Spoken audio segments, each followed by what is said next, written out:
Hasu, you have been very active in the global markets, and you have presence in more than 600 stores in the US, and you have also plans of coming to the Indian market.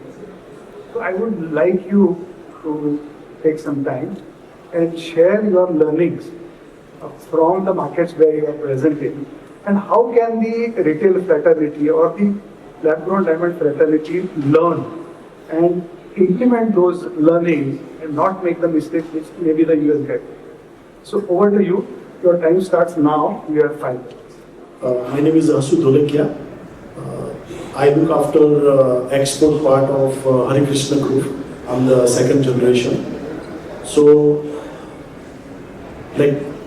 also there is one question which is very similar what I'm discussing. So, in India, I think why people have taken a time to adopt lab grown, there is a reason, because one, the current retailers are sitting with good amount of natural diamond inventory, and they don't know where the lab grown is basically settling.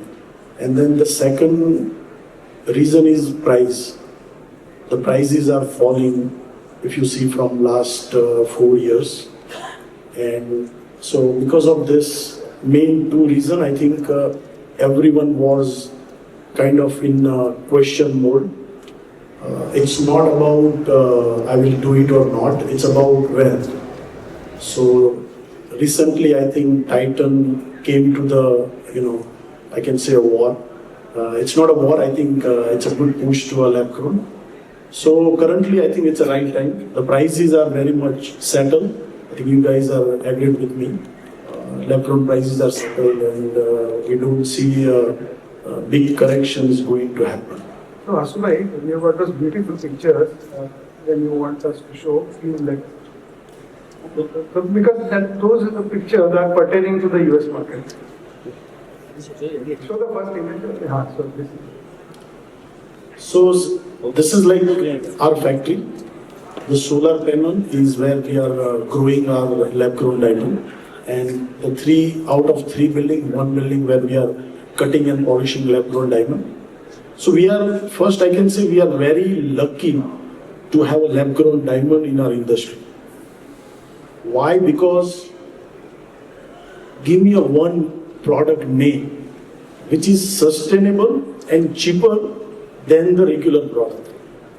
So lab grown is the only product which is fully sustainable if you focus on that.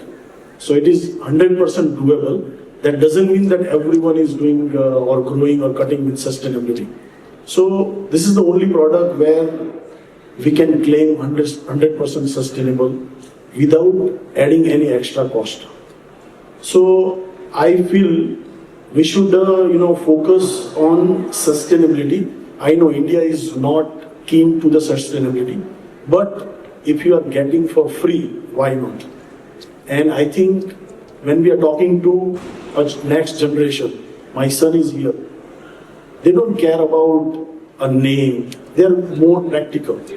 So if you are offering to them a product with sustainability without adding extra value, I think this is the perfect product for them. We'll change the picture. So this is our shop in shop, but in India I think Lesna, right? It's a very unique name. So I think they are already doing this. So in India, people are afraid in carrying natural and lab grown from the same store. I think that's wrong. That's the topic she is going to talk about it. Okay, so I'll leave it for US experience. So this is our shop and shop model for US. Currently it's available with 600 stores. Retailers are carrying within their stores where they are also selling natural diamond and lab grown diamond. So what are the learnings for the Indian community? So if you are a retailer and if you want to carry both the brand in one store, not a brand but the product, so why US retailers are happy by carrying both? So main reason is like they are upselling their product in lab grown. How they are doing it? So basically, if, let's say their average ticket price for natural diamond is $1,000, they are not selling anything under 1,000. So by doing that, what they are doing is they are keeping the average ticket price value, and by doing that, the margin of lab grown is 15 to 20% higher than natural. So that is why still they are happy with lab grown. Even the correction what happened into the industry at B2B side, but still they have kept the retail price at what 3 years back. They have corrected, but not as per as per a wholesale market. So these are some of images. How we have planned, we are offering shop and shop, as well as some store are struggling to sell lab grown. So we are allow them to use our name by revelation, and we give them the support of marketing, soft material of marketing, social media support, and also it's not good for India, but also the consignment support, which give them the confidence of carrying the full line. So all of you should be in touch with him. He's going to give goods on consignment, and he's also going to build brands for you. Thank you so much. Thank you. So currently, if you see a final product price, so if it is $100, let's say a jewelry price in wholesale, I think about 35 to 40% is the lab grown content. And then if you see on the lab grown content, the raw material cost is only 30%, 25 to 30%. So if you see all in a finished product, 10% is the only cost where there is a possibility of correction happening. If let's say prices is going down or some kind of improvement happen in the growing sector.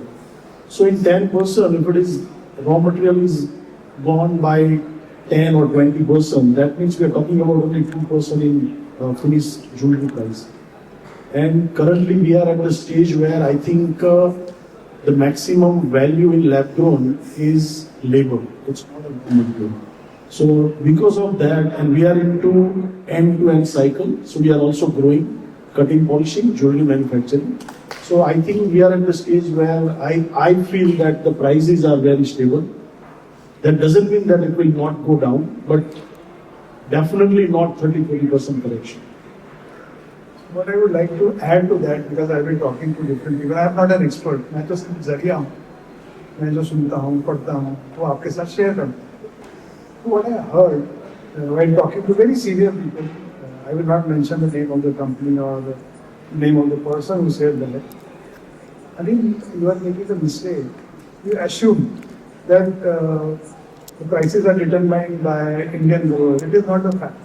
The fact is only 15% of the supply originates from India. 85% is driven by Chinese growers and manufacturers.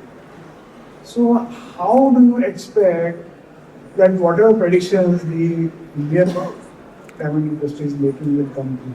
So this is the doubt which I have in mind. So would you like to add? So as I said, raw materials. So if you are talking about China, right? So there are two things. One is the jewelry part and one is the rough and the loose diamond.